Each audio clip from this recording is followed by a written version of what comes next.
Today, we wanted to talk about raising Afro-diasporic children, mainly Afro-German kids. We wanted to actually invite someone who was raised here, Yeah. who identifies as Afro-German. Yeah, exactly. Yeah. With Yeah, exactly, with a white parent and a black parent. This is because we do not want to speak for people. We've always told you this. We do not want to speak in positions that we are not in. We both identify as black women, but still we feel that we can talk about this topic through experience, with me being a teacher and Carol being a mom raising Afro-German kids. I mostly see my kids as black. Yeah, and it's also how most Afro-German kids who have both a white parent and a black parent, most of them identify as black. So where is the problem in that, in you seeing them as black? Because they're not only black. So when sometimes we talk about things white, and sometimes positive, sometimes negative, I didn't realize that they also feel attacked. They feel criticized because they feel like I'm criticizing that side of them that is white. In general, especially when you're a black person raised in a black context, you don't have too many questions about that. But kids who have both white and black parents, they do struggle a lot with their identity. Hello, everyone. Welcome to our podcast. My name is Wamboy, and I'm glad you've tuned in. So today, we wanted to talk about raising Afro-diasporic children, mainly Afro-German kids. And as Carol and I were talking, we were thinking about the difficulties that Afro-German kids have when they're here in Germany, but also when they go home to Kenya, meaning when they are in a black majority group and also in a white majority constellation. So this is the topic that we are going to be discussing today, and I hope that you can get something from it. And as usual, please comment and spread the word. Yes. First of all, my name is Carol Mulbrock. Thank you for tuning in. Thank you for your comments and your likes and, just motivating us to go on. We see you on Instagram. You can also follow us on Instagram, on Facebook, and of course, subscribe to our YouTube channel. And for those who are on Spotify and Apple Podcasts, please review. You can leave us up to 5-star review. Yes. And thank you. And today, we, of course, before we go on, want to recognize our sponsors, TEDx Media. We'll be telling you more about TEDx Media as we go on. Yeah. And this is a topic we actually wanted to have a while ago, I remember. Yeah, we wanted to have this a while ago, mainly because we wanted to actually invite someone who was raised here, who identifies as Afro-German. Yeah, exactly. Yeah. With a white parent and a black parent. This is because we do not want to speak for people. We've always told you this. We do not want to speak in positions that we are not in. We both identify as black women. But still we feel that we can talk about this topic through experience, with me being a teacher and Carol being a mom raising Afro-German kids. Exactly. Yeah. So maybe I can start, Carol, and tell you the experience I've had. So when I was growing up, I used to respect whiteness. I've told you this before. I've shared this in this podcast. I grew up thinking that whiteness made you somehow better. And this is also the message I got everywhere. It's a message I got from school. Like most of our school prefects were lighter skinned. And news anchors, most of the news anchors I saw on TV were lighter skinned. It was rare to see dark people associated with success, with beauty, with all these things. It was like the lighter skinned you are, the better you are. And I also had cousins, Carol, who half uh, Indian, half Kenyan. And of course, you can imagine they were very beautiful. Their hair was different from mine. It wasn't as kinky. It was not unruly. You know, they combed it and it stayed. And my hair, whenever I did anything to it, It remained. it would not heed to anything I wanted it to happen to it. And during those days, I used to think, but if I had only been a bit different, maybe my life would be better. And my interest in all these topics started now very, very specifically when I read a book by Toni Morrison called The Bluest Eye. And this book is about a young girl who thinks that if her eyes were bluer, no, not even bluer, if her eyes were blue, she would just be better somehow. Her mom would like her more. Her life will be better. And now, growing up this way and seeing whiteness associated with goodness, I had never really sat down to think that these children or these people who have this lighter skinned, I'm not talking about white people in general, I'm talking about lighter skinned black people. I had never thought that they have any problems, especially not with their skin color. Because I thought that was a given. And so this is why I really want to talk about this topic also in another perspective and maybe see and find out which experiences you've gathered so far, especially while raising your kids. Yeah. The thing about whiteness, we all know that. Growing up, I remember where I was living or where we grew up in Majengo in Nanyuki. There was one. She was already a grown woman. Actually, two. And they were cousins. So I don't know if it was the same father. They were white, and that was very rare. So somehow that calls for. I don't know. I don't want to judge anybody, but I saw this as beautiful women. Beautiful women. One, we at some point lived in the same place, and the other one went and she was working for an airline. And, they were associated with beauty, and you could see all the men wanted to have them. And somehow that, even when you don't consciously think about it, it influences the way you think about whiteness. Yeah. And then I remember when I went to the coast, I saw a very young girl.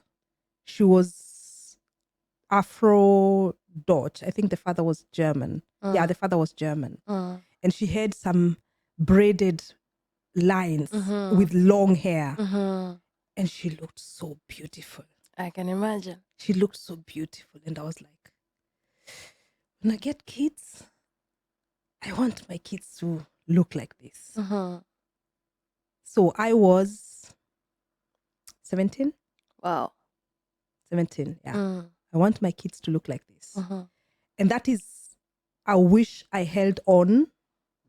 I even prayed about it. I don't know, it was of course influenced by thinking maybe that whiteness is better. But the fact that I'm also attracted to white men, which we have talked about before. Yeah. And at that time, I had no idea I would ever meet a white person.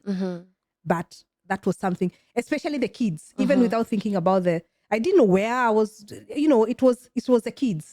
Because at that time, I was not even living at the coast. I had gone to visit for 2 weeks and then go back. So I went back and years passed on, and I just held on to that dream, to that little girl being my daughter. And then it happened. In 2009, my daughter was born here in Germany to a German father. And like you said, you think these people have no problems because they are white. But then in my case, I mostly see my kids as black. Yeah, and it's also how most Afro-German kids who have both a white parent and a black parent, most of them identify as black. So where is the problem in that, in you seeing them as black? Because they're not only black. So when sometimes we talk about things white, and sometimes positive, sometimes negative, I didn't realize that they also feel attacked. They feel criticized because they feel like I'm criticizing that side of them that is white. Yeah. And that is something I was not thinking about. I was not aware of until they were old enough to articulate that, to talk about it, really. And you can remember that one situation when we had gone for a walk and we were talking about something normally, not criticizing the whole, because I never do that.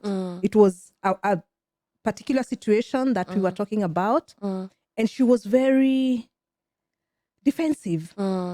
And I was wondering, why is she so defensive?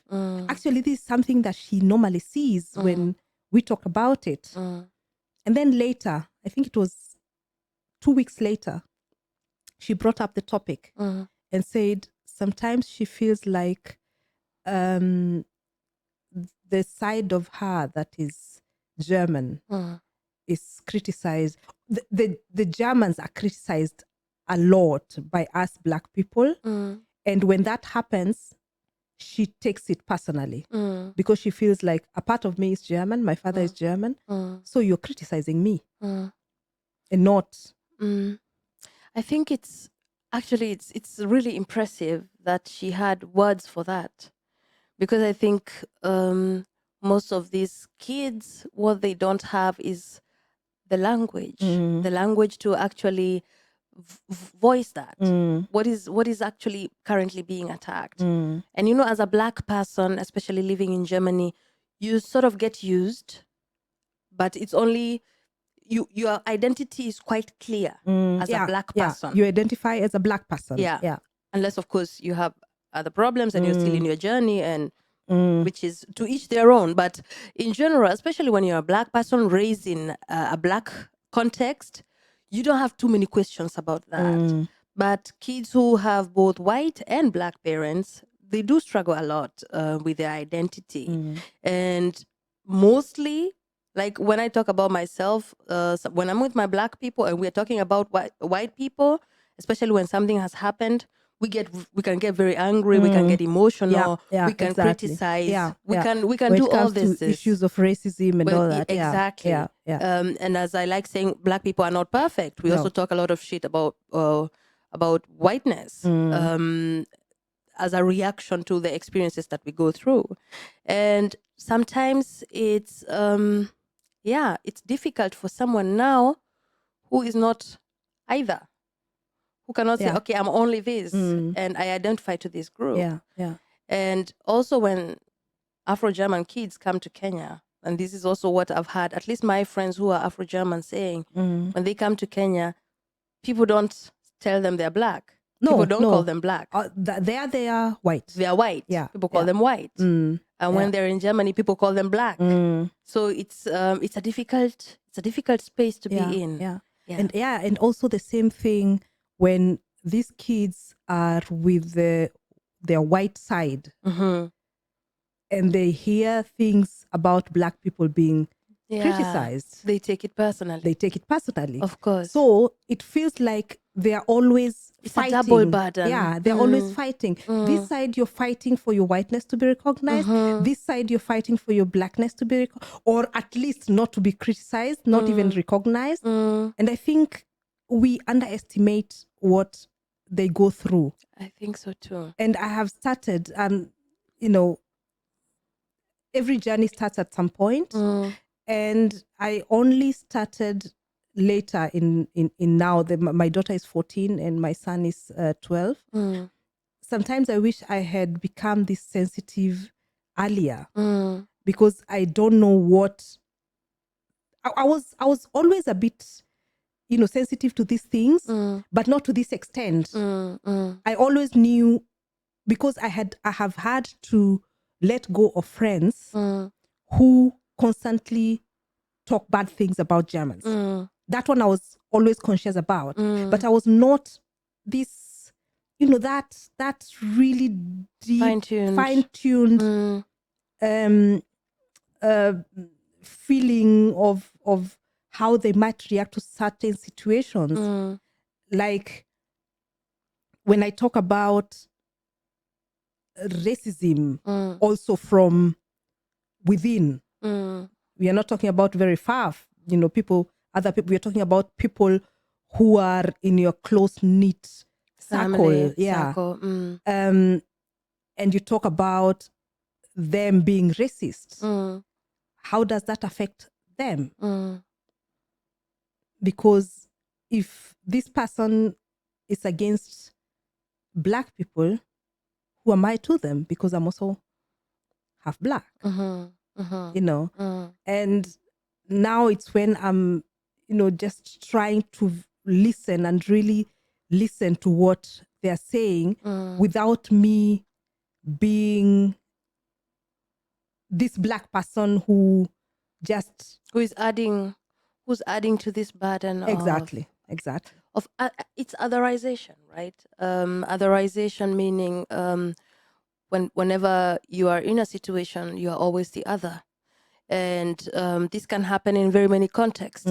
When, like, for example, when I go to work, I am other because I'm Black. When I go to sing, I am not other because I belong to that group. So I belong. So it's always the balance between belonging and being the other. And I think most human beings have made the experience of being the other, sometimes more, sometimes less, depending on whichever capacities, your weight, how you look, whatever. There are many reasons to be otherized by a group of people.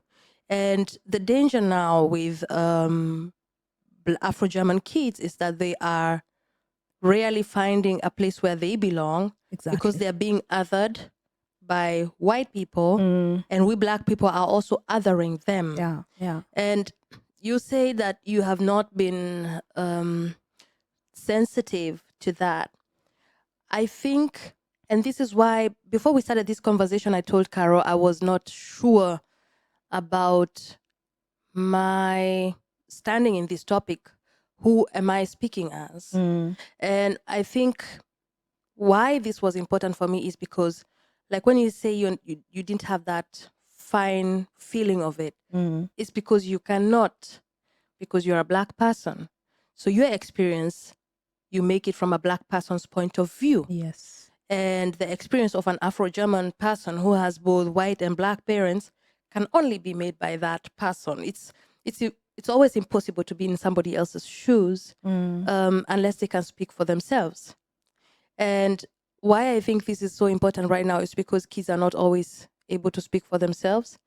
And now they depend on parents to speak for them. And mostly the white parents are even less able to see that than the Black parents, because the Black parents already have the experience of racism and discrimination. White people also have their own difficulties, but it's generally not in this direction. They have experience in other difficult situations. I'm not saying they never have problems, but their problems are different, and they shape our kids in a different way, which is also important.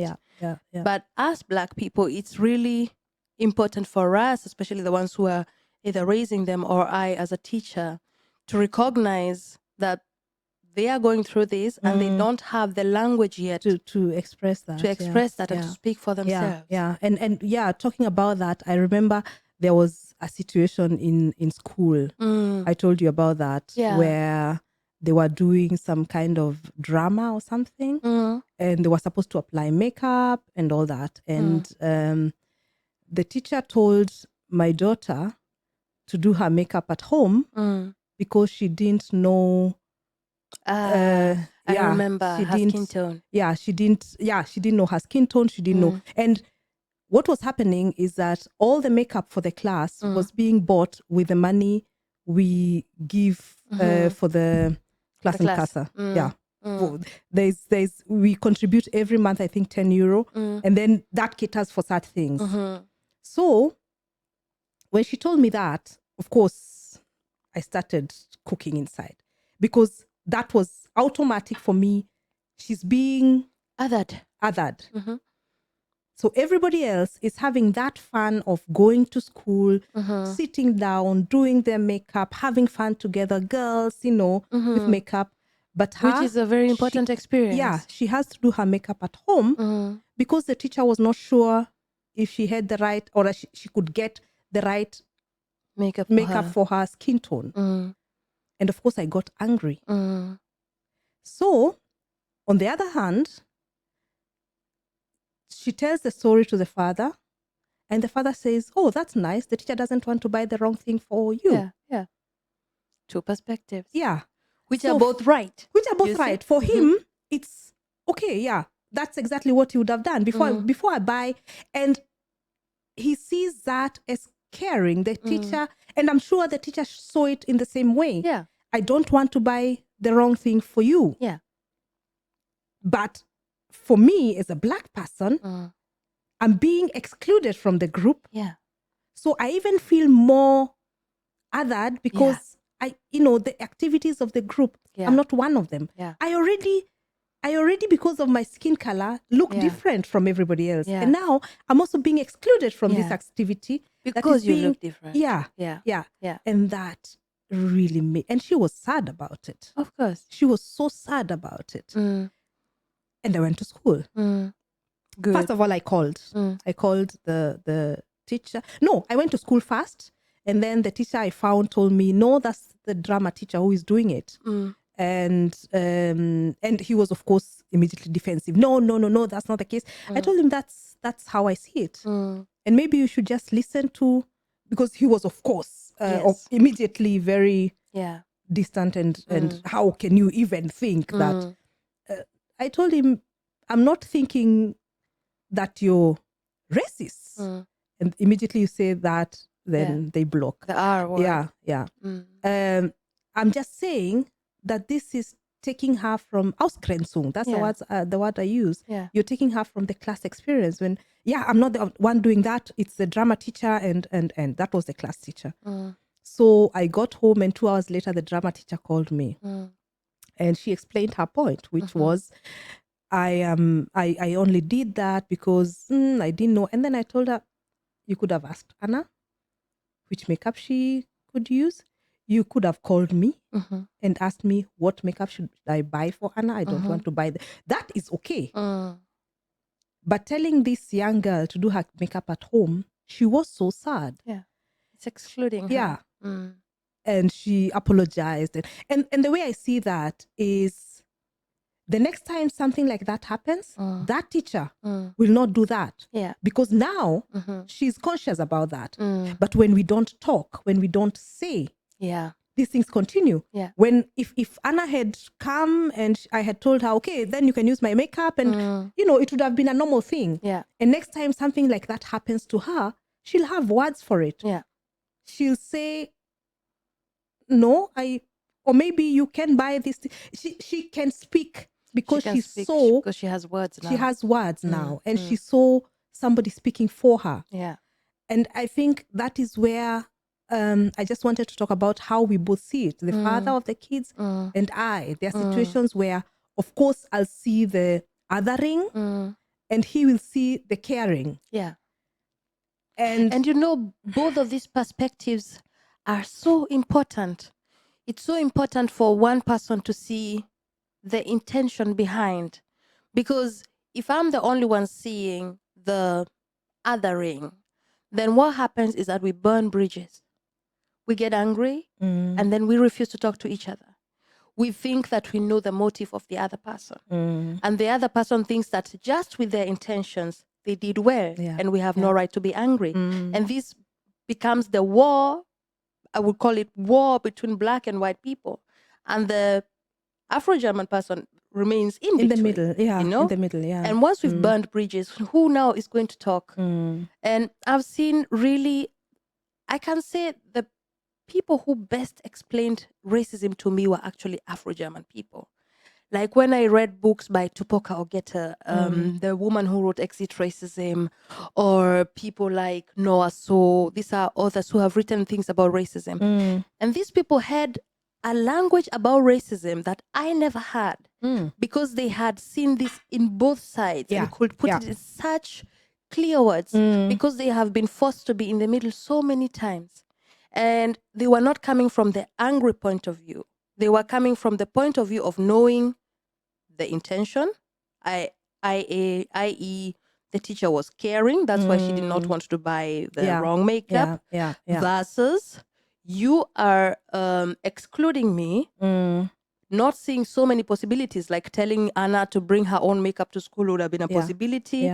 Going together with Anna as a class, even to as buy a drama makeup, class, to go buy makeup would have been a learning experience. Yes, for all of them. For all of them. Assuming that all white people have the same skin tone is already wrong.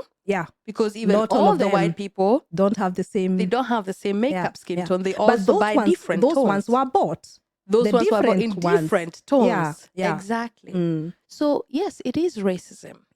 But we do need to find a language that helps us to talk about it without burning bridges.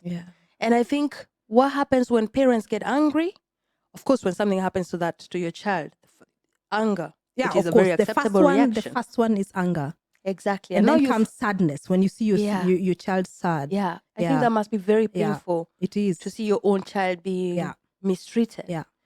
And now when you go angry and you find someone who's not ready to receive the anger, what happens next is that you no longer go to school.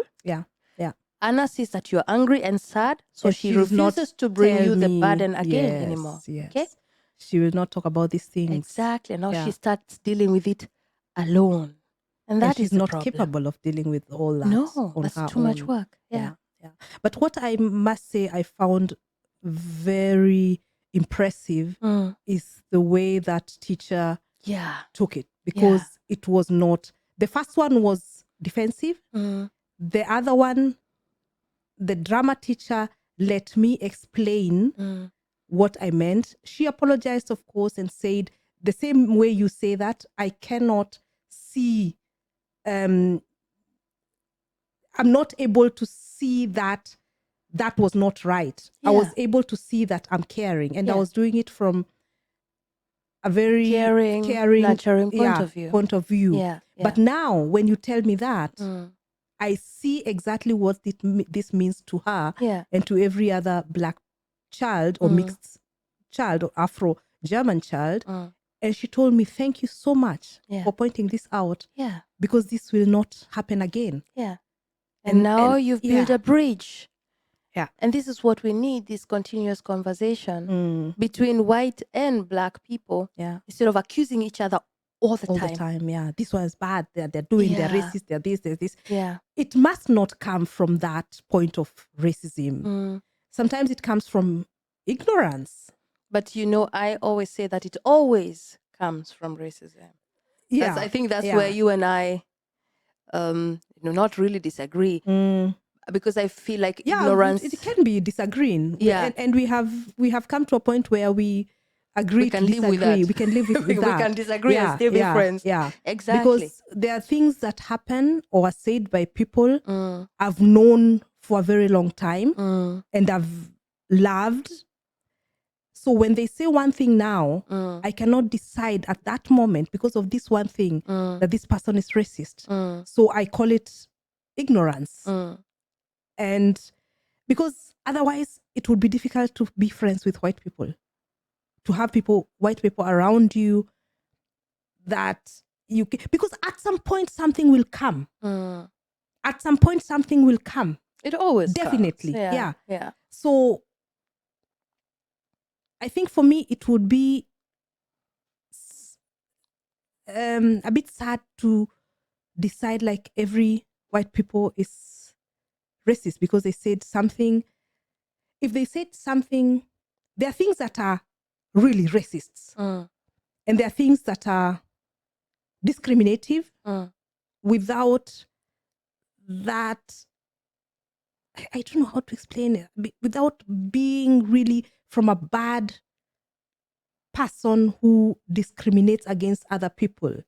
They're saying things because they don't know, and they don't think it's wrong to say because they have always said, it has always been said. The others who say knowing they're saying something wrong, but they're saying it intentionally to hurt you or to But those are put you. assholes. Those are not racists. Those are assholes. Racists are people who say things that have something to do with skin color, whether they mean it or not. It's like when I do something accidentally, whether I intended to do it or not, it remains the same. Racism doesn't mean people are bad, not at all. But that's how it is seen, and that is why that's we how are very it's seen. careful with. Yeah, and we shouldn't be. Because whenever we refuse to name racism and talk around it and give it other names, it becomes impossible to actually really deal with it. Because the problem is we've made racism such a bad thing and are unable to see that it's education. Not bad? Here is a quick one to tell you about our sponsors, TDX Media. I've been working with TDX Media for about 5 years now, and this has saved my life, literally saved my life. TDX Media has a way of helping you to optimize your office work. So I am a very chaotic person. My office was looking like you can imagine it. And then TDX Media came and they really helped me to optimize the processes, especially the processes of how I work, what should happen when, they came and advised me. They came and sorted out most of my files and all that because I am not that.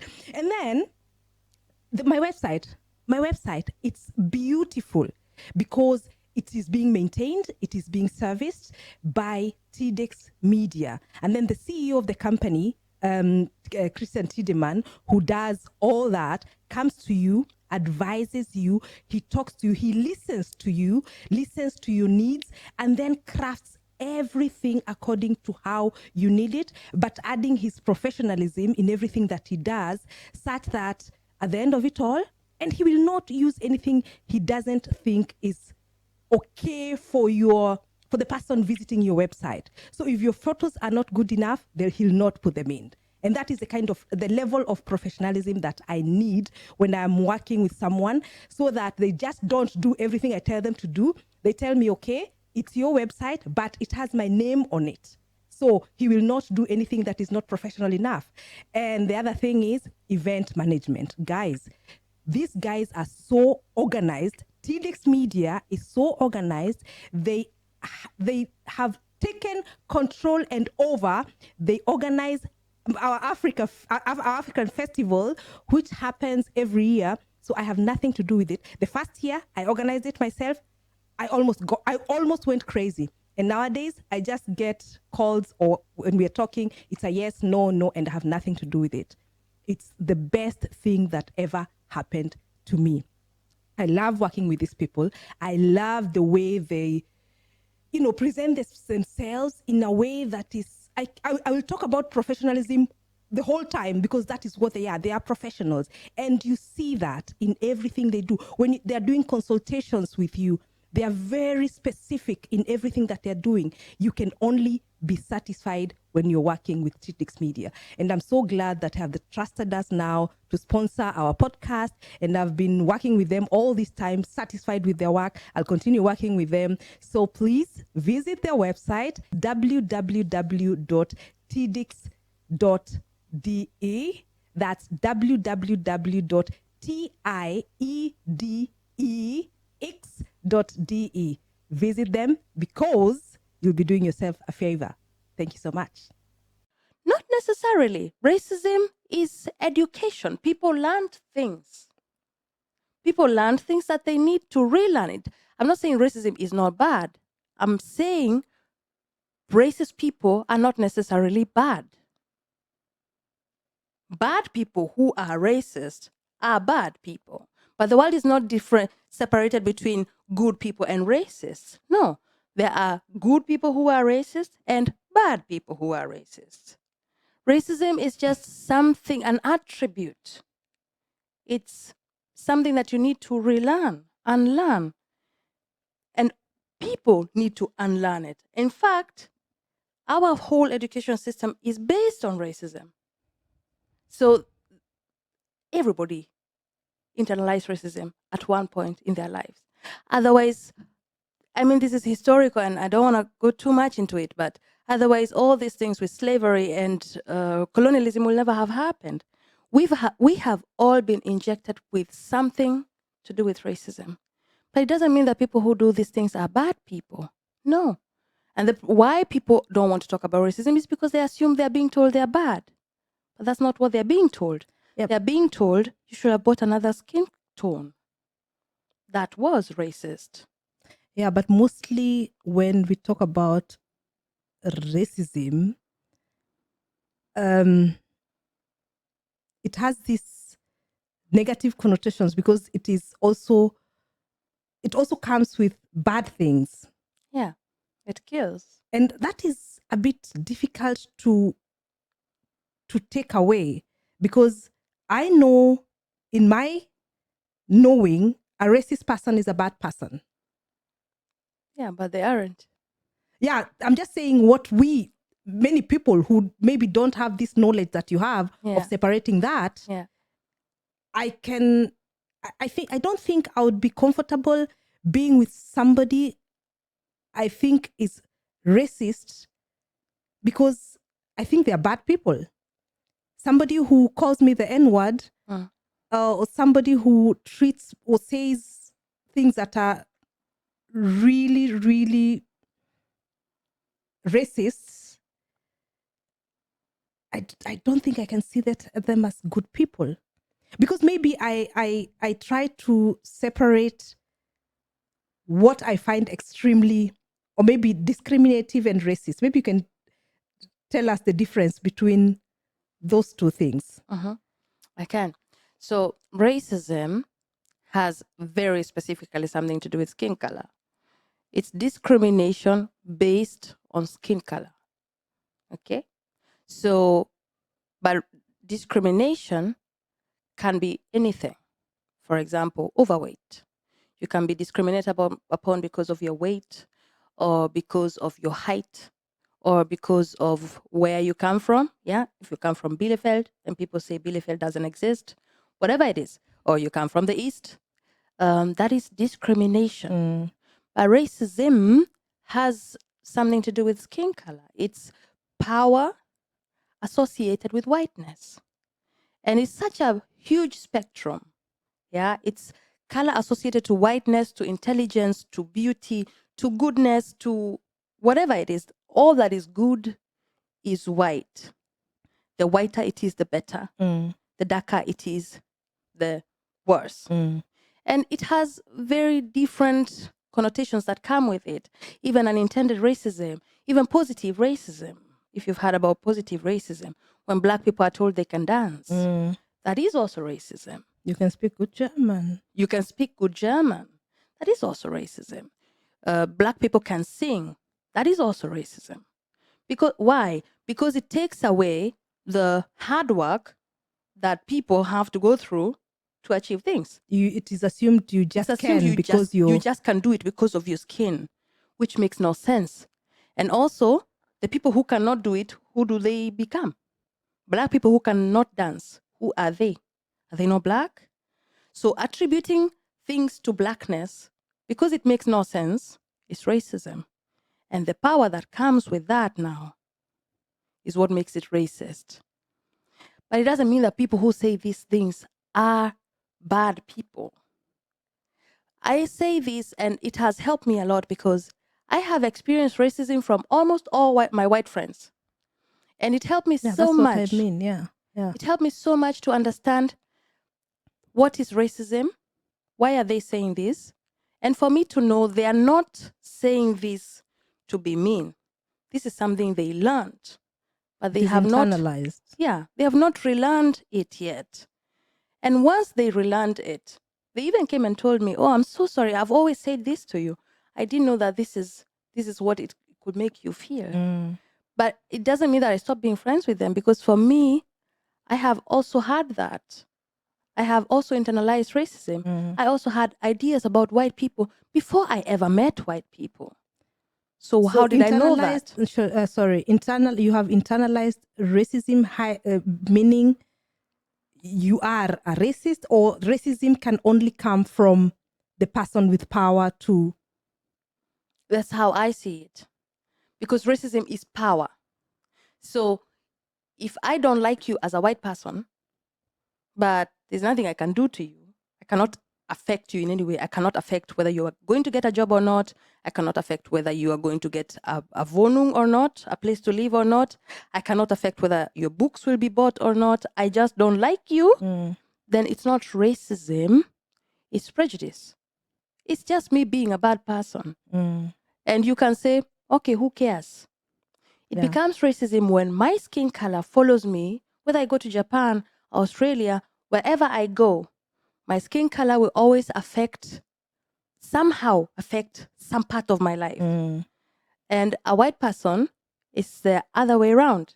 Their skin color will also always affect them somehow, but mostly in a the positive way. Yeah, exactly. Yeah. Oh, that's a lesson I've learned just listening to that in that way, because I've had problems seeing somebody I think is racist as a good person, or somebody I can call a friend, and naming them that would mean I cannot be friends with them anymore. Yeah, that will mean you associate racism with bad. Yeah, exactly. And I mean, racism is bad. Don't get me wrong. Racism in itself is bad. But it doesn't mean that it's bad, only bad people do it. Because if we say racism is only done by bad people, it will make the problem so small. If racism was only perpetuated by bad people, imagine where we will be in the world today. We will have gotten rid of the bad people and the world will have continued. Imagine what would have happened to the Jews if only the bad people were the ones killing the Jews. But it wasn't only the bad people. It was the neighbors. It was all these good people who made this problem bigger, who made it stay. It's always the good people, because the good people are not seen. They're nice. We don't talk about them. And those are the ones who keep the problem, because they're the ones who That's why it cannot go away. It cannot go away. If it was only bad people, that would have been a very small problem. Imagine bad people, Carol. You see them, you know, those are bad. AfD. Why would I go and argue with AfD? Why would I do that? I know me and AfD don't agree. Yeah. So they don't even hurt me emotionally, because I know you who already they know are. their place. Yeah, I already know where they are. I stay away from them. Yeah. If I see someone who is extreme, an extremist, I already know who they are. I am not stupid. I don't go to them. I keep my distance. They keep their distance. We don't see eye to eye. No problem. I pay my taxes. You pay your taxes. The problem is these nice people. Nice people are the ones I work with. They're the ones who I have to interact with every day, who are actually normally nice. And then one day they say something. And that is what hurts. It's not that bad people don't hurt me. That's true. It doesn't hurt. If somebody calls me the N-word on the street, I don't care. Who cares? But when it comes if from Trump within, says something, I will never sit down and cry just because Trump said black people, blah, blah. I don't care. But nice people, friends, those are the ones that keep racism. And those are the ones, when they do things, it has an impact on you emotionally, because you love them and you know they love you and you like them. And that happens more often than you think. That happens more often than the bad people. Person, yeah, that's true. Yeah. Wow. Now I understand why you say we have to relearn this. That's it needs a lot of learning. It needs a lot of deep conversations. Yeah. Yeah, because like I said, for me, racism is those people. Yeah. And here we have good people who Yeah. say bad things. Yeah, it's this black and white, and even coming back to raising diasporic kids who have both white and black parents. It's also now this speaking in black and white. These ones are bad, which I'm not saying I don't do it, but I'm trying a lot. Especially, you remember that day, maybe a small detour so people know. One day, Karen and I was sitting at the beach, and we had gone on holidays. And I saw the police, and I said, and Carol asked me, "What are they doing here?" And I said, "There's probably a black person." Do you remember? Yeah. And Of course. Carol got angry. She was like, "No, not necessarily." And I had said that as a joke. Yeah. And then after we had that conversation is when I reflected upon it and thought, how often do I go through the world thinking like that? Whenever something bad happens, Yeah. something about racism is going on. So this is how But I it go was through your the world. experience. You made me understand that too. Yeah, That it was my experience. Yeah, every I have time been you've stopped seen by the police. it's because of your blackness. It's because you are partying somewhere and they just come in and, Yeah. I had not had that. Yeah. So seeing, it's a different experience with seeing policemen in Kenya. In Kenya, I was so afraid of policemen. A very different thing. Here in Germany, I've only had the experience of policemen as people who are coming to help. People who are, there for peace, for the good side. Yeah. Yeah. Yeah. And your They're the experience good was guys. different. So you were Yeah. talking from your experience. Yeah. So for you, everywhere you have been, maybe you have mostly been in situations where there were more black people. Yeah. But me living here in a village, Exactly. there are more white people. So Yeah. the police are not coming They're for not me. enemies. Yeah, Yeah. they're not enemies. Yeah. So you are speaking from your point. But for me, it was this thing of how will my kids now be going through the world, fearing their existence alone makes them be afraid. Because if the police are here just because there's a black person, I should be afraid all the time that, and that is why I reacted to that. But we talked about that later. And yeah. And this is so important to even have these conversations because yes, I have called the police before and I ended up being the one who was in trouble. Yes. But that doesn't have to be my experience forevermore. And I think all these experiences that we make, if we can just always go back to them and revidieren, I don't know the English word for this, reanalyze, revise. Yeah. Revise our experiences so that it's not very black and white. Because sometimes what you going through experienced racism 5 years ago, you don't have to be a hold on reality that today. as the norm. Yeah. And I'm afraid this is what also we give kids. Yes. If we don't examine this, we let our kids go through the world also with this black and white, very strict ideas of whiteness and blackness. Yeah. I let my kids know that this discrimination is there and racism is there. But I also want them to be free humans. Yeah. To be free in a way that they are not always afraid. There was a time, but these two things are very contradictory sometimes. There's a time my son came to me and told me he likes looking at nice cars and nice houses. So with his friend who is white, they will go to those nice areas where rich people are living just to look at the houses. And because, of course, there is a nice car, so the Ferraris and all those, they are really crazy about cars. And then he came home and told me they had gone with their bicycles or they were walking, I can't remember, in such an area. And then somebody approached them and he had a very big dog. And he got afraid. He's normally not afraid of dogs, but somehow this dog made him afraid. And he ran. And of course, I got into a panic mode. I told him, please, please, please, next time something like that happens, please don't run.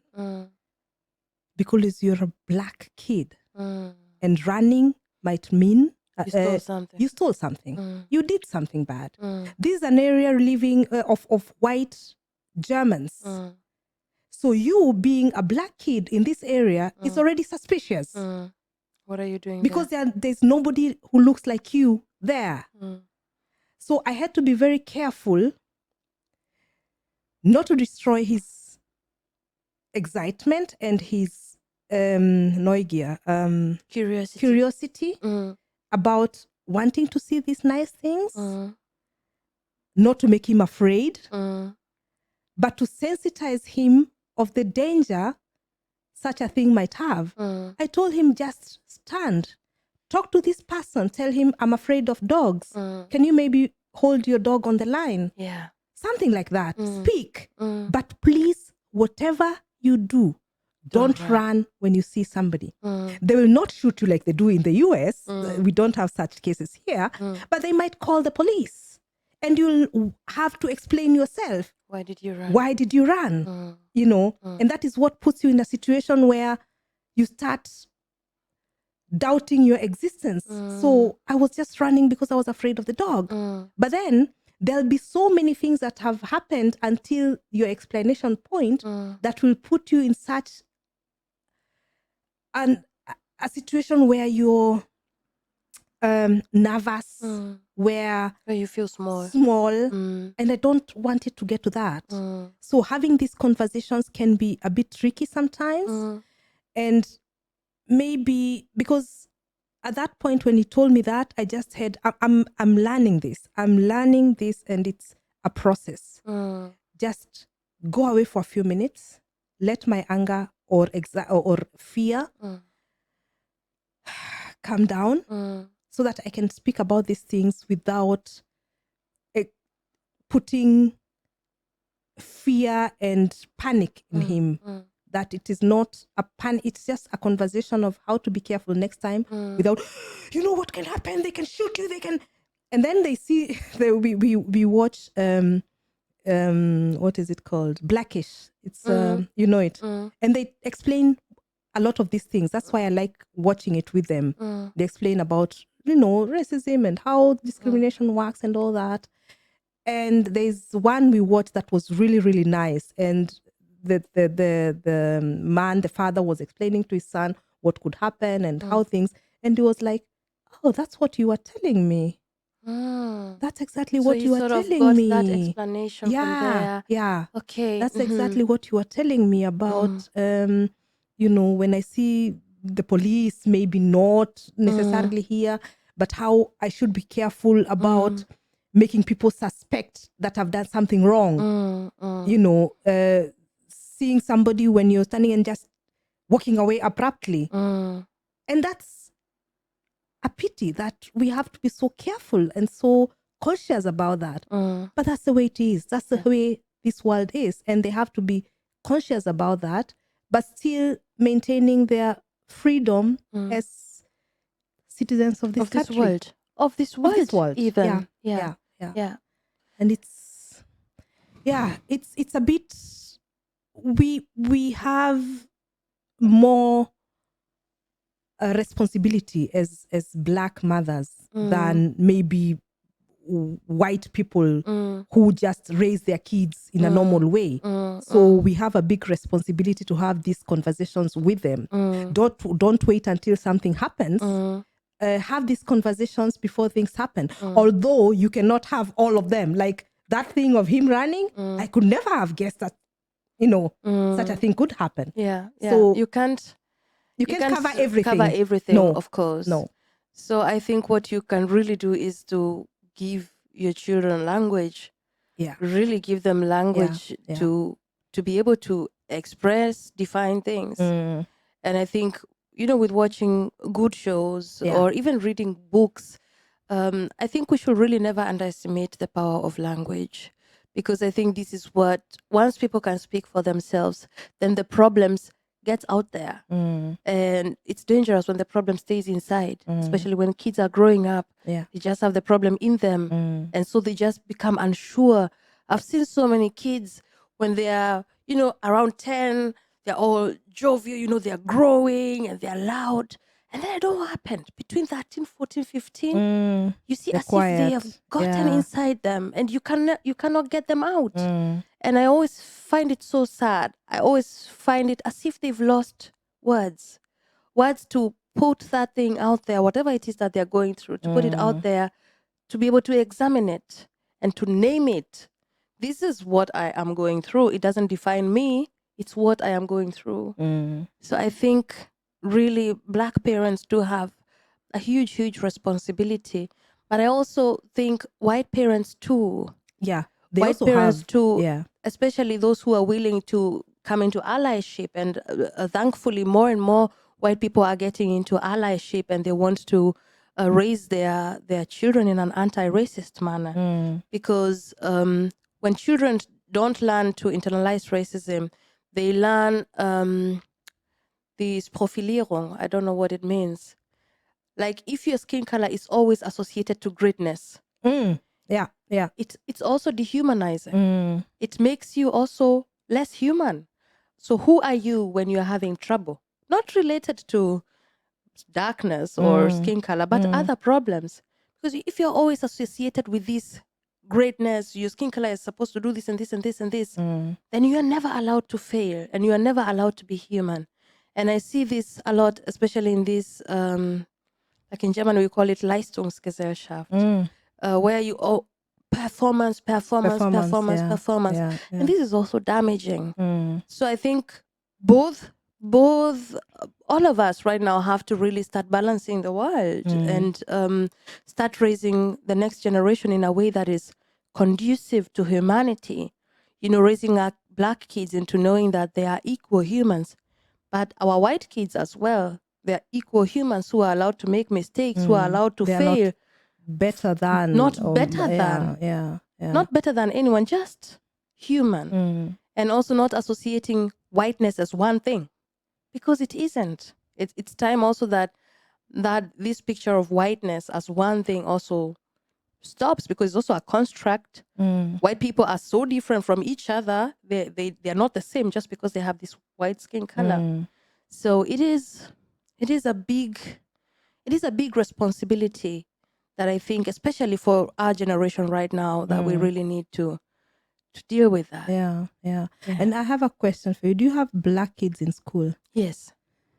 How do you go about, how are you with them? Do you feel some kind of a responsibility towards them to protect them? Yeah. I'm very overprotective, and I try not to be.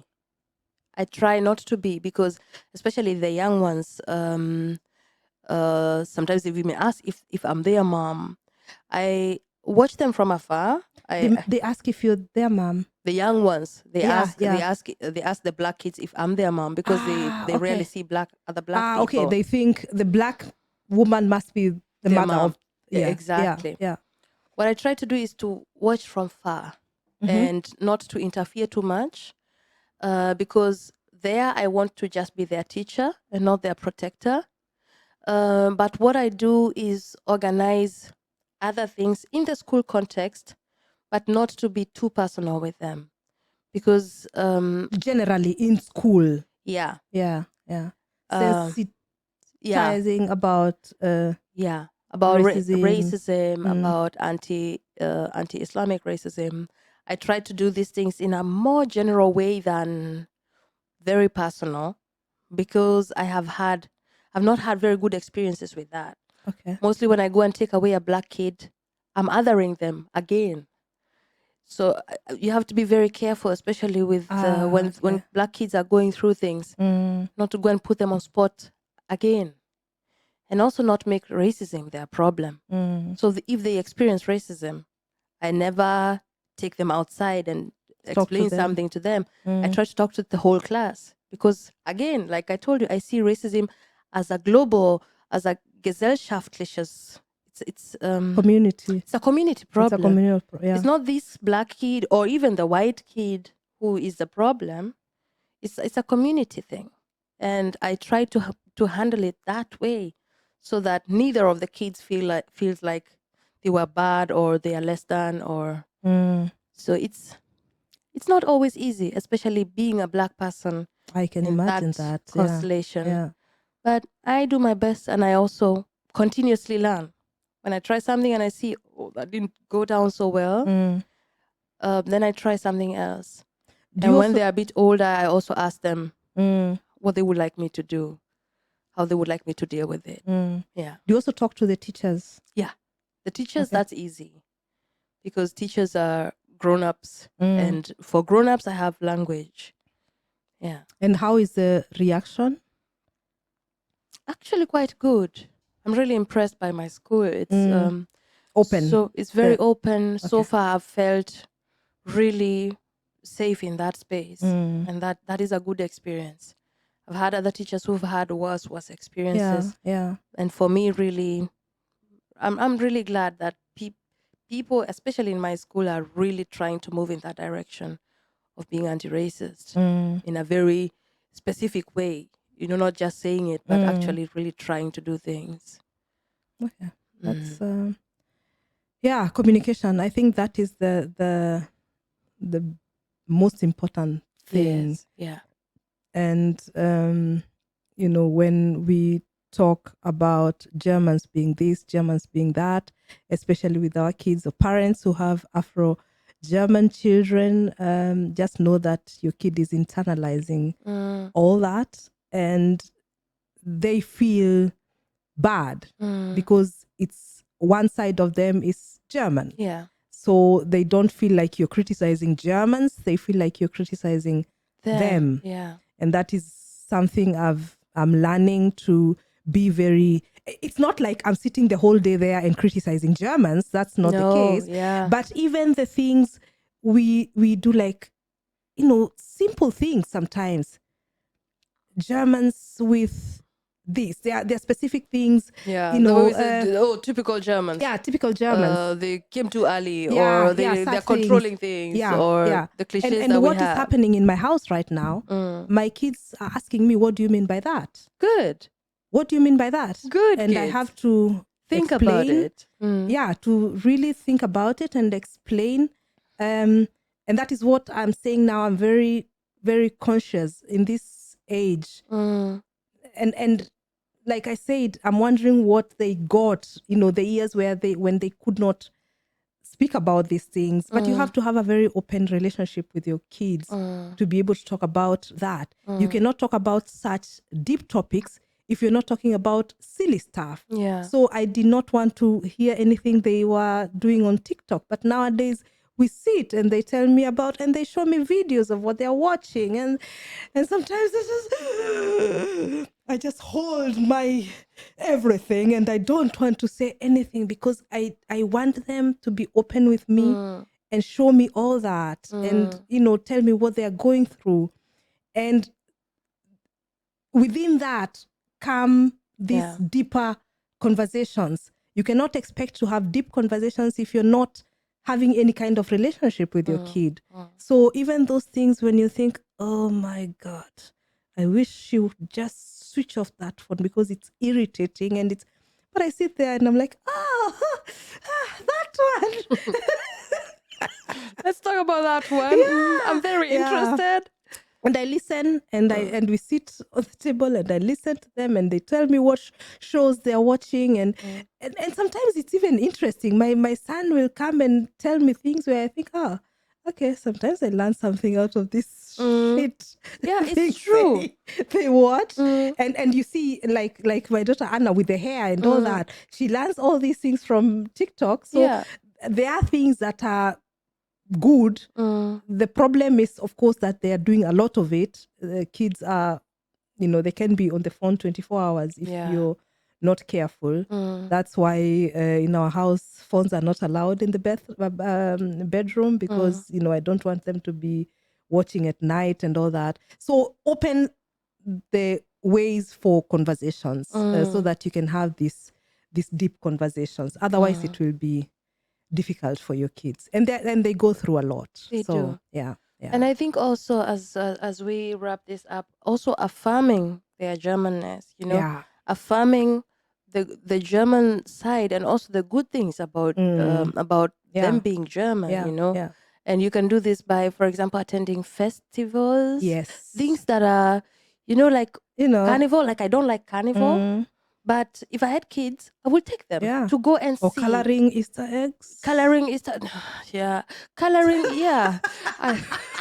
I don't like it, but even in school we do it. Yeah, you do it. Yes, affirm that culture as well. Even as I try to keep my own culture in mind, but they are here now, and this is important to them. That's a side of them. Yeah. So let them take part in that. Even if you don't like it, let them show you. Kids are so good; they know things better these days.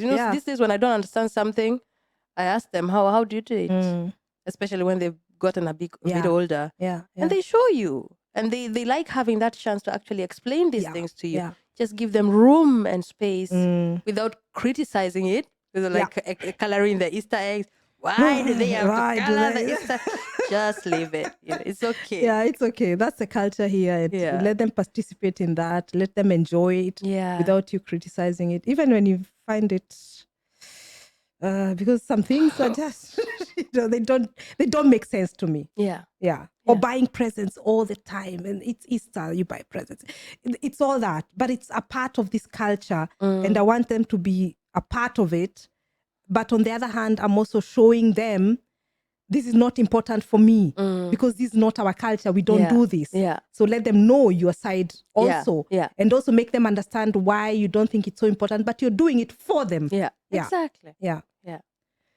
Wow. I think we wrap it up here.